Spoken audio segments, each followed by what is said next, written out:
우리 함께 사도신경으로 신앙을 고백하시겠습니다. 전능하사 천지를 만드신 하나님 아버지를 내가 믿사오며 그 외아들 우리 주 예수 그리스도를 믿사오니 이는 성령으로 잉태하사 동정녀 마리아에게 나시고 본디오 빌라도에게 고난을 받으사 십자가에 못 박혀 죽으시고 장사한 지 사흘 만에 죽은 자 가운데에서 다시 살아나시며 하늘에 오르사 전능하신 하나님 우편에 앉아 계시다가 저리로서 산자와 죽은 자를 심판하러 오시리라. 성령을 믿사오며 거룩한 공예와 성도가 서로 교통하는 것과 죄를 사하여 주시는 것과 몸이 다시 사는 것과 영원히 사는 것을 믿사옵나이다. 아멘. 우리 함께 찬송가 364장 같이 찬송합니다. 364장입니다.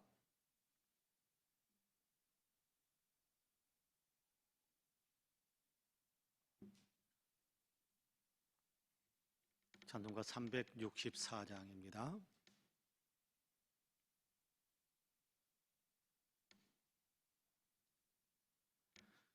내 기도하는 그 시간 그때가 가장 즐겁다. 이 세상 근심 걱정에 얽매인 나를 부르사 내 진정 소원 주 앞에 낱낱이 바로 아뢰요.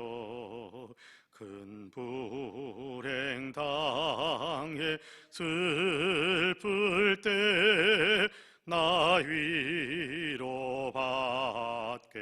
하시네. 내 기도하는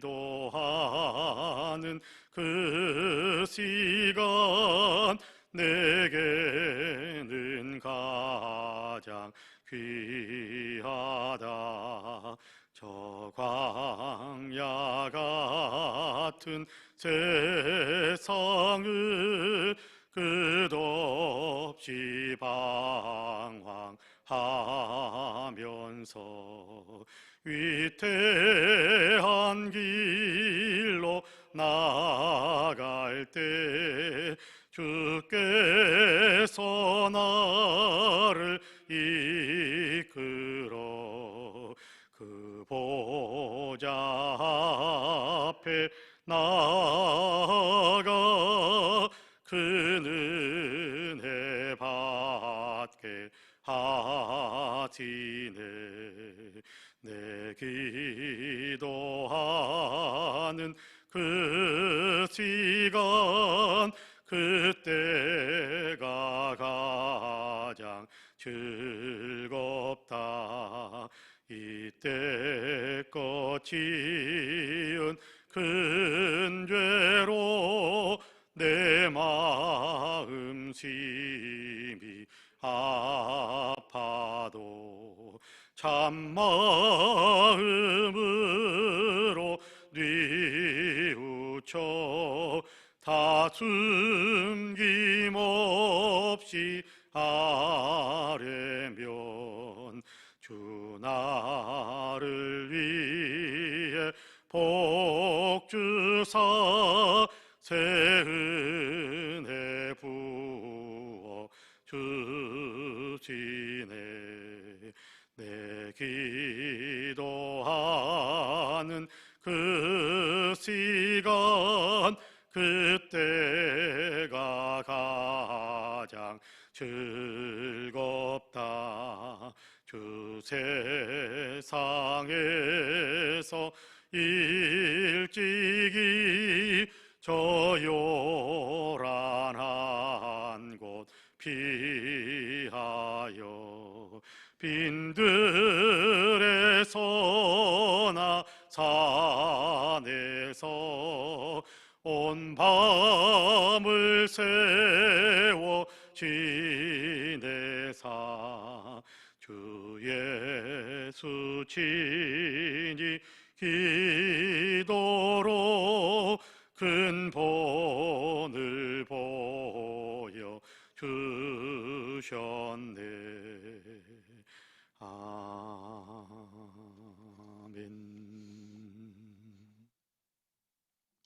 하나님의 말씀은 고린도전서 16장입니다. 고린도전서 16장 1절에서 4절까지의 말씀입니다.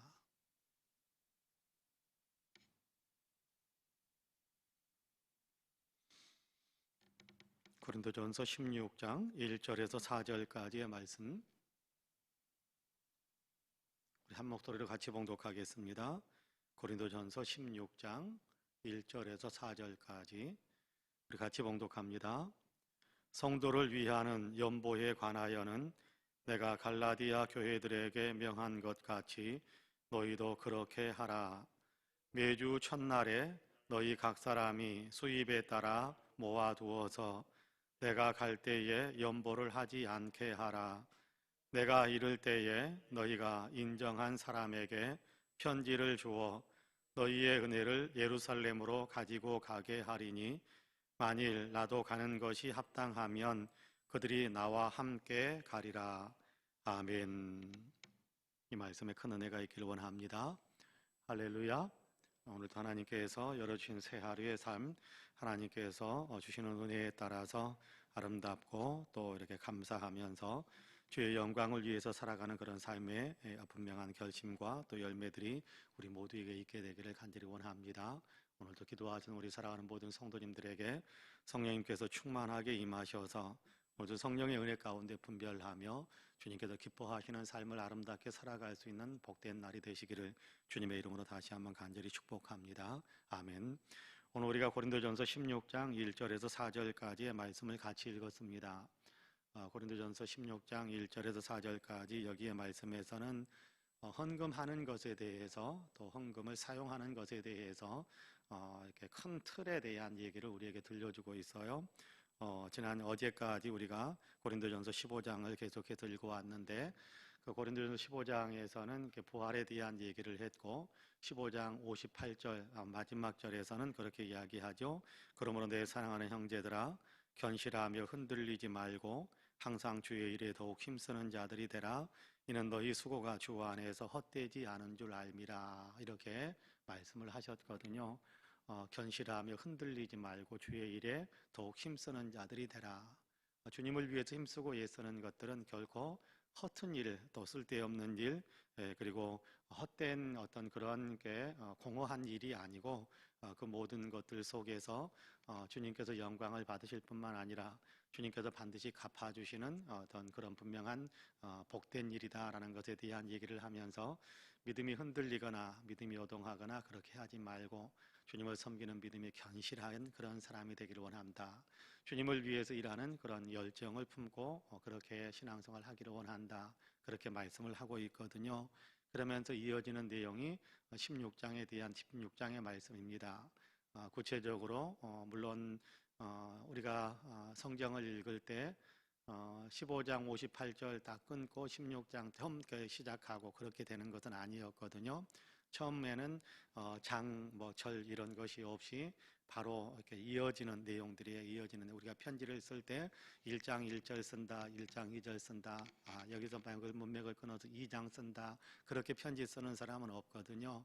그런데 성경을 이렇게 찾아서 읽기 쉽고 또 이렇게 정리하고 같이 이렇게 찾아서 읽기 쉽도록 하게 하기 위해서 성경의 장절을 후대에 이렇게 구분을 해놨는데, 이렇게 후대에 구분해 놓는 것이 굉장히 유익합니다만은 때로 한편으로는 좀 이렇게 불리한 것이 있습니다. 그것은 뭐냐 하면 16장을 읽으니까 15장하고는 전혀 상관없고 그냥 16장에서는 또 새로운 이야기하고 이렇게 앞에 장과 절 이런 것들을 너무 구분을 해가지고 앞에 있는 내용은 다 이제 잊어버리고 뒤에 있는 내용 이렇게 생각하기가 쉬운데 꼭 그런 것은 아닙니다. 물론 구분이 되어지기도 합니다만은 꼭 그런 것이 아니라 전체적으로 하나의 어떤 틀 속에서 진행하고 있는 그런 어떤 게 말씀이다라고 생각하시면 될 것 같아요. 15장 58절에서 주의 일에 더욱 힘쓰는 자들이 되라라고 그렇게 부탁하고, 그리고 나서 16장에서는 헌금에 대한 얘기를 합니다. 헌금이 주의 일을 하는 것과 연결된다라고 우리가 이해하셔야 됩니다. 헌금은 주의 일과 상관없는 것이고 그렇게 생각하시는 것이 아니라 헌금이 주의 일과 연관되는 것이, 연결되는 것이다, 그렇게 이야기하는 것을 우리가 분명하게 이해하셨으면 좋겠습니다. 16장 1절에서 4절까지 헌금에 대한 얘기를 하는데, 너희가 헌금을 어떻게 하는 것이 좋다, 그리고 헌금은 어떻게 사용하는 것이 좋다라는 것에 대한 얘기를 하고 있어요. 여러분께 16장 1절과 2절을 제가 먼저 읽어볼게요. 다시 한번 읽어볼게요. 성도를 위하는 연보에 관하여는 내가 갈라디아 교회들에게 명한 것 같이 너희도 그렇게 하라. 매주 첫날에 너희 각 사람이 수입에 따라 모아두어서 내가 갈 때에 연보를 하지 않게 하라. 그렇게 이야기하고 있습니다. 바울이 갈라디아 지역에 있는, 갈라디아는 더 큰 지방이고 고린도는 그 안에 한 도시고 그런 거거든요. 그런데 갈라디아 지역 전체에 그렇게 부탁한 것이 있었어요. 헌금, 어떤 헌금이냐 하면 특별히 예루살렘 교회가 기근에 시달리고 또 먹을 것이 없어서 굉장히 고통을 받고 있고, 그러다 보니까 예루살렘 전체 지역 사람들뿐만 아니라 예루살렘 교회 성도들도 너무너무 힘든 생활, 굶주리는 생활, 기근에 시달려서 생명을 유지하기도 어려운 어떤 그런 상황에 놓여 있다라는 것에 대한 얘기를 하면서, 우리가 신령한 것을 예루살렘 교회로부터 받았다, 그렇지 않습니까? 예루살렘에서부터 시작되어진 구원의 복음이 계속해서 흘러 넘쳐서 아시아 지역 그리고 유럽 지역에까지 전파되어져서, 그래서 유럽 지역에 있는 갈라디아 지역, 고린도 도시 이런 곳에 있는 사람들 가운데 예수 믿는 사람들이 있게 되었고, 그래서 그 사람들이 이게 그 신령한 것을 받았단 말이에요. 예루살렘에서부터 시작되어진 신령한 은혜의 복음을 전해 받았단 말이에요. 그런데 그 예루살렘, 그 복음의 시발점이 되어 주었던 중심지인 그 예루살렘에 있는 많은 성도들이 굶주림에 시달리고 굶어 죽어가는 어떤 그런 상황에 내몰리게 되었다. 그러니까 여러분들께서 그 예루살렘 교회를 위해서 헌금하는 것을 좀 해줬으면 좋겠다. 그래서 그 헌금을 예루살렘 교회에 보내서 그 예루살렘 교회 성도들이 그걸 가지고 음식을 사서 먹고 굶주림을 좀 면할 수 있도록 그렇게 도와주는 어떤 그런 일이 있었으면 좋겠다라고 갈라디아 교인들에게, 이미 갈라디아 지역에 있는 많은 사람들에게 이미 다 이야기를 했단 말이에요. 그런데 이 일이 고린도 교회에서도 계속해서 이루어졌으면 좋겠다라고 이야기하는 겁니다. 자, 그러면서 어떻게 헌금을 하는 것이 좋은가라는 것인데요. 2절에 보니까 매주 첫날은 주일입니다. 우리가 주일을 매주 마지막 날 그렇게 생각하기가 쉽습니다. 그런데 주일은 매주 첫날입니다. 우리 달력에 보면 어떻게 됩니까? 일주일이 7일 동안 일주일이 있는데 한 주간이잖아요. 무슨 요일부터 시작이 됩니까? 일, 월, 화, 수, 목, 금, 토 그렇게 되거든요. 여러분, 일요일이 주일로 매주 첫날인데, 주일로 성도들은 많이 모여서 예배를 드리곤 했어요.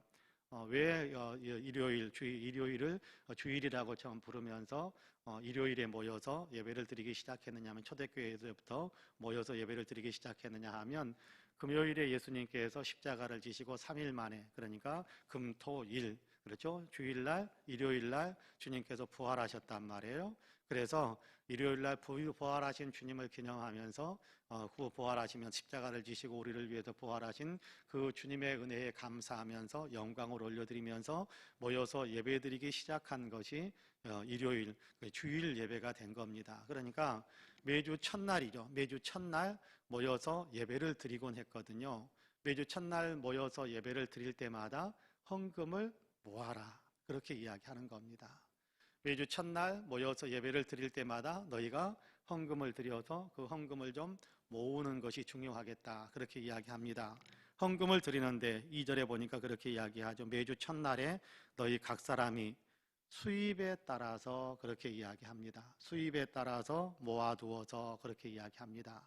수입에 따라서, 여러분 이게 수입이 좀 많은 사람은 많이 헌금하고 수입이 좀 적은 사람은 적게 헌금할 수밖에 없지 않겠습니까? 그러니까 인색하거나 억지로 하려고 하지 말고 자기 수입에 맞추어서 적절하게 그렇게 주님께 헌금을 좀 드려서 그것을 교회가 좀 모아 놓으면 좋겠다. 그렇게 이야기하는 거예요. 바울이 이렇게 고린도 지역에 다시 가기를 원하거든요. 그러면 바울이 그때 가가지고 여러분 헌금 모아 놨습니까? 라고 이렇게 예루살렘 교회에 구제하기 위해서 그들을 돕기 위해서 우리가 헌금을 보내야 될 텐데 헌금을 좀 모아 놨습니까? 그렇게 이야기하면 그때 가서야 막 부랴부랴 아이고 우리가 헌금해야 되겠네 헌금에 부랴부랴 그렇게 하지 말고 매주 우리가 예배를 드리기 위해서 모일 때마다 헌금을 드려서 그 헌금을 모아 가지고 있다가 그때 이제 내가 도착하더라도 부랴부랴 헌금하고 그러지 말고 그 헌금 모아진 것을 바로 가지고 예루살렘으로 갈 수 있도록 그렇게 해주기를 바란다. 그렇게 이야기하는 겁니다. 물론 예루살렘 교회를 살리기 위한 예루살렘 성도들을 살리기 위한 구제 방편으로 헌금하는 것에 대한 얘기를 합니다마는 여기에는 굉장히 중요한 헌금의 기본 정신이 있는 겁니다. 주일마다 예배 드릴 때마다 자기 수입에 맞추어서 수입에 따라서 수입이 많으면 매일매일의 어떤 수입이 있었을 것 아니겠어요? 특별히 고린도 지역에 있는 성도들은 일용직 근로자들이 많았을 수 있을 거예요. 일용직 근로자. 그러니까 매일 그냥 일당 받으면서 일하는 사람들이 많이 있었을 거예요. 얼마나 풍성하게 받을 수 있었겠습니까? 그러지 못했을 수도 있을 거예요. 근데 그분들이 매일 수입이 있는 것에서 이렇게 일정하게 이렇게 떼어서 그렇게 뭐 11조를 드리는 마음으로 아마 그랬을지도 모르겠습니다. 오늘 우리식으로 이야기한다면 11조를 드리는 그런 마음으로 헌금을 따로따로 이렇게 수입이 있을 때마다 구분을 해서 주님 앞에 드리는 예물로 그렇게 모은 거예요.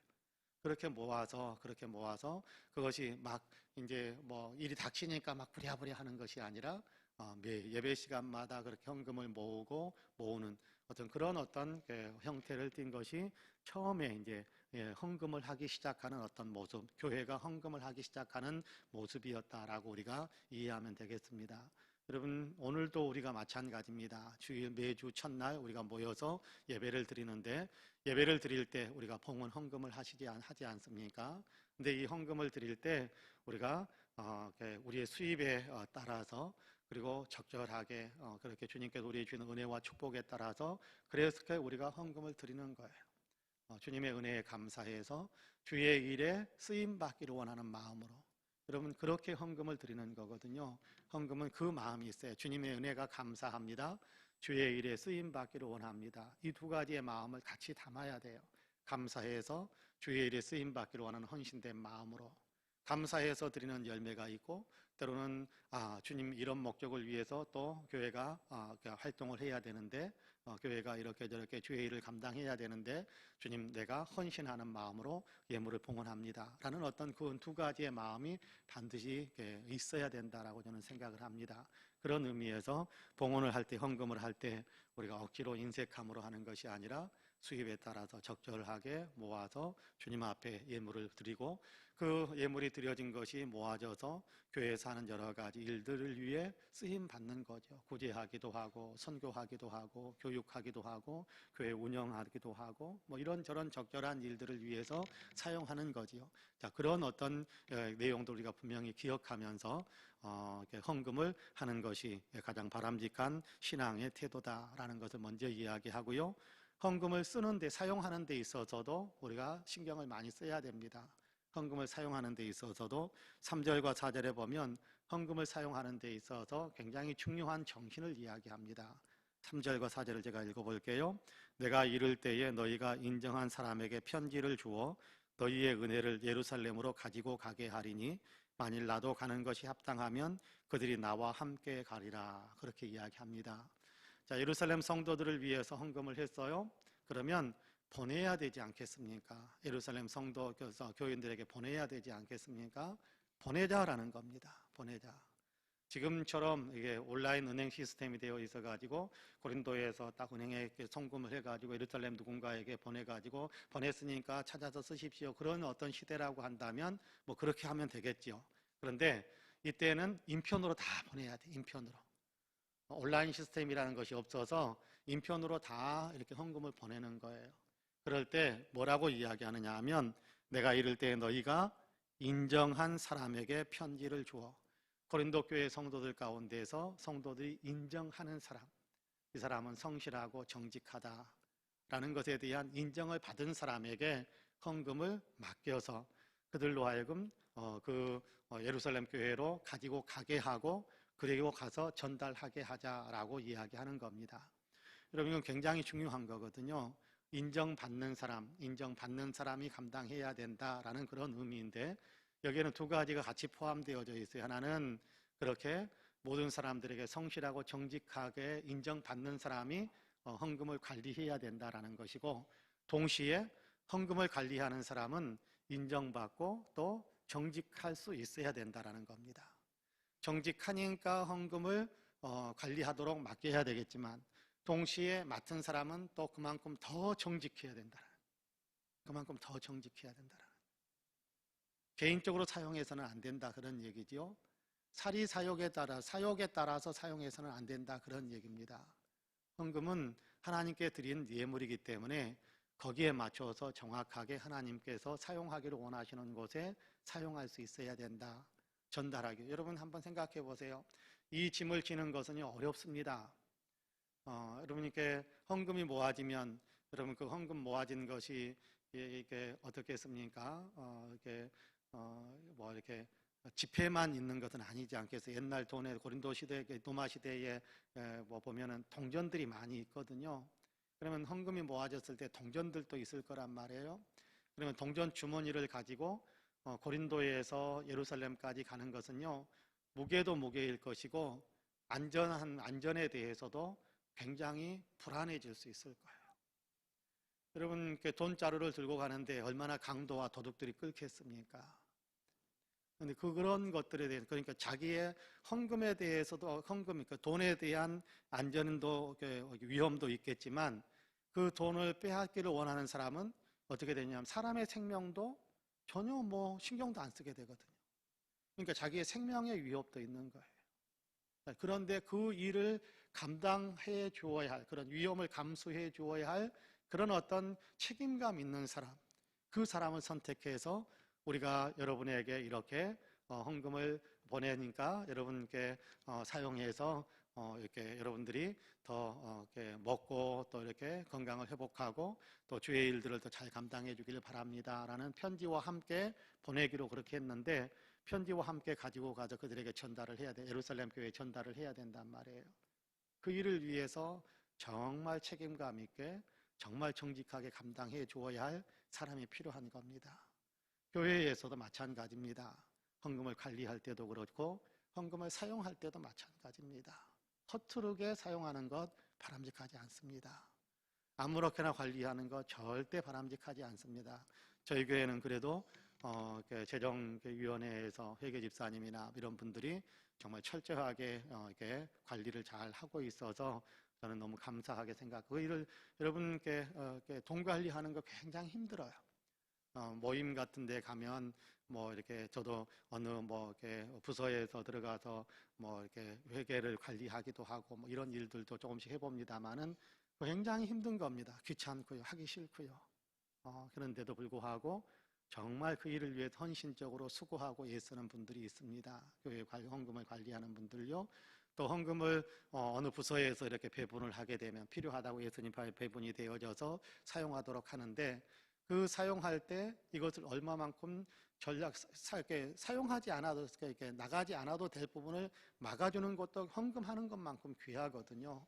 헌금하는 것도 귀하지만 적절하게만 쓰임 받도록 그렇게 관리하는 것도 굉장히 중요한 겁니다. 그렇기 때문에 이렇게 필요 없는 곳에, 아니면 더 한꺼번에 적절하지 않게 또 오버돼서 지출되거나 이런 것들이 생기지 않도록 관리하는 것이 굉장히 중요합니다. 교회 관리하는 것도 마찬가지지요. 교회 관리하는 것도 이렇게 우리가 이렇게 필요치 않게 이렇게 에너지가 낭비된다든지, 아니면 이런저런 것들에 이만큼 안 나가도 되는 부분인데 전혀 사람들이 신경 쓰지 않다가 이렇게 어떤 일들이 이렇게 계속해서 진행이 되어져서 이렇게 예를 들자면 전기가 켜져 있는데 아무도 관심을 갖지 않고 하루 종일 전기가 켜져 있고 사람은 없고, 그러면 여러분 그거는 헌금을 잘못 관리하는 거예요. 공간을 사용했으면 나갈 때 반드시 전기를 꺼주면, 그러면 우리가 전기요금이 필요 이상으로 나가지 않을 수 있잖아요. 히터를 켜놓고도 마찬가지입니다. 겨울에는 히터를 켜게 되는데 히터를 켜놓고도 사람이 없는데도 계속 돌아가게 만들어요. 얼마나 큰 낭비인지 몰라요. 그런 것들을 우리가 생각해야 돼요. 그냥 편하게. 아니요. 헌금은 편하게 사용하는 거 아니에요. 그냥 하고 싶은 대로 그런 게 아니에요. 헌금은 하나님께 드린 예물이에요. 내 돈 아끼는 것보다 더 소중하게 관리해야 되는 것이 헌금이에요. 그걸 우리가 놓치면 안 됩니다. 그냥 주인 없는 돈처럼 그렇게 예전에 보면 다른 교회 섬길 때 보면 헌금 또 이렇게 사용할 때 보면 주인 없는 돈 사용하는 것처럼 사용하는 사람들이 있어요. 절대 하나님의 복을 받지 못하더라라는 것을 저는 유심히 많이 볼 수 있었습니다. 그런 것이 아니고 책임감 있게 정직하게 잘 관리하는 것이 헌금을 관리하는 것이다. 그 사실을 우리가 생각하는 거예요. 아끼고 전략하고 써야 될 때는 써야 돼요. 그렇지만 또 아낄 수 있는 부분은 아껴야 되고요. 그렇게 해가면서 이웃을 섬기고 도와주고 어려운 사람들을 구제하는 일에는요 넉넉하게 사용하는 것이 중요하고, 또 내 자신을 위해 사용할 때는 좀 인색하게 좀 사용하기도 하고, 그렇게 해가면서 헌금 관리를 하는 것이 하나님의 은혜와 복을 받을 수 있는 굉장히 중요한 길입니다.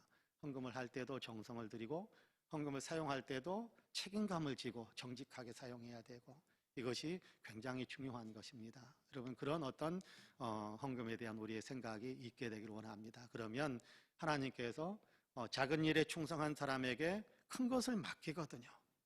작은 일에 충성한 사람에게 큰 것을 맡기거든요. 그렇기 때문에 여러분, 우리가 작은 것에 관리를 잘 하기를 원하고 또 성실하게 정직하게 할 때 하나님께서 큰 것 맡깁니다. 그 사실을 생각하면서 우리가 더 충성스럽게 성실하게 주님의 일을 하겠습니다라는 그런 마음이 우리에게 있게 되기를 간절히 소망합니다. 또 그런 어떤 마음으로 우리가 교회를 섬기고 또 교회 봉사활동과 여러 가지 활동들을 할 수 있고, 주님께서 내게 주신 것들을 또 잘 관리할 수 있는 그런 마음이 우리 모두에게 있게 되기를 주님의 이름으로 간절히 축복합니다. 아멘. 기도하겠습니다. 은혜로우신 아버지 하나님, 감사합니다. 오늘도 우리를 사랑하셔서 주님 깨어 있게 하시고 새벽 제단에 하나님 앞에 나와 예배하며 있는 초소에서 또 마음의 문을 열고 주님을 높여드리며 예배하는 사람이 되게 하시니 감사합니다. 하루의 일과를 예배하면서 시작하게 하셨사오니 오늘도 주님 우리의 손 잡아주시고 우리의 삶을 주님께서 친히 이끌어 주시기를 간절히 원합니다. 무엇보다도 우리 한 사람 한 사람에게 성령의 충만함을 주시어서 주님을 아는 마음이 있게 하여 주시고 주님을 사랑하고 또 주님을 위하는 마음이 더 풍성해질 수 있도록 도와주옵소서. 우리가 주님을 믿고 따른다고 하는데 때로 주님을 바라보는 것이 아니라 나만 생각할 때가 얼마나 많은지 모릅니다. 그러다 보면 하나님께서 내게 주신 물질을 사용할 때도 내 중심으로만 사용하게 되고, 우리가 하나님께 영광을 올려드리고 또 하나님의 일에 참여하기를 원하는 아름다운 헌금을 하는 마음들이 우리에게도 많이 느슨해질 때가 많이 있음을 고백합니다. 하나님, 그런 것이 아니라 하나님께서 우리에게 주신 것들은 우리의 삶을 영위하게 하기 위함이요 뿐만 아니라 하나님의 몫은 하나님께, 어려운 사람들의 몫은 어려운 사람들에게 나누어 줄 수 있게 하기 위해서 하나님께서 우리에게 물질의 복을 주신다라는 사실을 저희들로 하여금 분명히 기억하게 하셔서 하나님께 예물을 드리기도 하고 또 예물을 하나님 헌금을 잘 관리할 수 있도록 또 그렇게 협조하기도 해서 우리가 우리에게 주시는 하나님의 은혜들을 하나님께 영광을 올려드리면서 사용하고 하나님께 드린 예물을 가장 책임감 있게 또 정직하게 사용할 수 있는 우리 모두가 되어질 수 있도록 도와주옵소서. 자비로우신 하나님, 이 나라 이 민족의 은혜를 베풀어 주시사 하나님 속히 코로나를 극복하고 일상의 삶을 회복할 수 있도록 도와주시기를 간절히 원합니다. 확진자들이 많이 줄어들고 있다는 뉴스를 들으면서 안도감이 들기는 합니다만, 그러나 그럼에도 불구하고 이럴 때 우리가 더 방역 지침을 잘 지켜서 더 확실하게 방역 체계를 구축해야겠다는 마음이 있는데, 이런 마음이 온 국민들에게 있게 하여 주시어서 하나님, 숫자가 적어질수록 더 경각심을 가지고 또 주의해서 숫자를 더 떨어뜨리고, 그래서 아버지 하나님, 코로나를 마침내 아버지 하나님 온전히 이 땅에서 아버지 하나님 뿌리도 보이지 않게 만드는 귀한 역사 이룰 수 있도록 도와주옵소서. 수고하고 봉사하는 많은 분들 위해 은혜를 베풀어 주시고 아버지 하나님 백신을 개발하고 치료제를 개발하는 사람들에게 지혜와 명철도 더하여 주옵소서. 우리 송파은혜 교회 위에 은혜의 은혜를 더하여 주시기를 간절히 원합니다. 주님의 몸된 교회로서의 역할을 잘 감당하여야겠사오니 하나님 우리 사랑하는 모든 성도님들의 믿음이 더욱더 아버지 성장해 갈 수 있도록 도와주옵소서. 아버지 하나님 예배당에 함께 모이지 못하는 것이 믿음 생활에 아버지 하나님 끈이 끊어지는 것이 되지 않도록 도와주시고 아버지 함께 모이지 못하지만 어디에서든지 영상으로 예배드리고 집에서 아버지 기도하고 집에서 아버지 말씀을 묵상하고 삶 속에서 주님의 뜻을 실천하는 아버지 아름다운 삶을 살게 하셔서 믿음의 열정이 더 뜨거워지고 믿음의 깊이도 더 깊어져가는 우리 사랑하는 모든 성도님들이 다 되게 하여 주옵소서. 속히 아버지 모든 일들이 모든 것들이 정상적으로 회복되어져서 교회가 함께 모여서 열정적으로 예배하는 예배 공동체로서의 모습을 회복하게 하여 주옵시고 함께 예수 그리스도를 배우고 닮아가서 세상 속에도 그리스도의 향기를 끼치며 살아가는 제자 공동체로서의 면모를 하나님 나타낼 수 있게 하여 주시고 죽은 영혼들을 아버지 살려내게 몸부림쳐서 많은 영혼들을 살려내고 아버지 영적으로 더 아버지 하나 부흥할 뿐만 아니라 양쪽으로도 크게 부흥하는 선교 공동체로서 우리 교회가 더 든든히 설 수 있도록 주님께서 축복하여 주옵소서. 이 교회에 속해 있는 모든 성도님들에게 복을 주시되 영혼이 잘되며 범사가 잘되며 강건한 복을 주시기를 원합니다. 한 사람 한 사람이 성령 충만하게 하여 주옵소서. 주님과 더 가까워지게 하여 주옵소서. 주님의 은혜와 사랑을 더 풍성하게 누리고 또 느낄 수 있도록 주님 도와주옵소서. 아버지 몸이 아픈 사람들에게 건강의 은혜를 허락하여 주옵시고 치료받고 있는 사랑하는 성도들의 치료가 아버지 속히 더 증진될 수 있도록 도우셔서 거뜬하게 병상을 박차고 일어날 수 있도록 주님 도와주옵소서. 아버지 하나님이여 또한 마음이 아픈 분들에게 주님께서 은총을 베풀어 주시어서 마음의 위로를 주시고 용기를 주시고 희망을 주시기를 간절히 소망합니다. 아버지 하나님이여 또한 경제적으로 아픈 분들에게 주님의 은혜를 베풀어 주시어서 일거리들이 더 많아지게 하여 주시고 일할 수 있는 기회도 많이 생기게 하시고 하는 일들을 통해서 많은 축복의 결실들을 맺을 수 있게 하여 주옵소서. 꿈을 향하여 달려가고 이런저런 소망을 품고 있는 사랑하는 자녀들에게는 아버지 소원을 이루고 꿈의 자리에 앉게 되는 놀라운 역사도 일어나게 하여 주옵소서. 오늘도 기도하는 사랑하는 성도들의 기도를 들어주시기 원합니다. 기도하는 사랑하는 성도들의 기도를 들으시고 응답하여 주시어서 오늘도 아버지 응답의 간증이 더 많아져가는 복된 삶이 되게 하여 주옵소서. 감사드리며 예수님의 이름으로 기도하옵나이다. 아멘. 하늘에 계신 우리 아버지여, 이름이 거룩히 여김을 받으시오며 나라 임하옵시며 뜻이 하늘에서 이룬 것 같이 땅에서도 이루어지이다. 오늘날 우리에게 일용할 양식을 주옵시고 우리가 우리에게 죄 지은 자를 사하여 준 것 같이 우리 죄를 사하여 주옵시고 우리를 시험에 들게 하지 마옵시고 다만 악에서 구하옵소서. 나라와 권세와 영광이 아버지께 영원히 있사옵나이다. 아멘. 함께 기도합니다.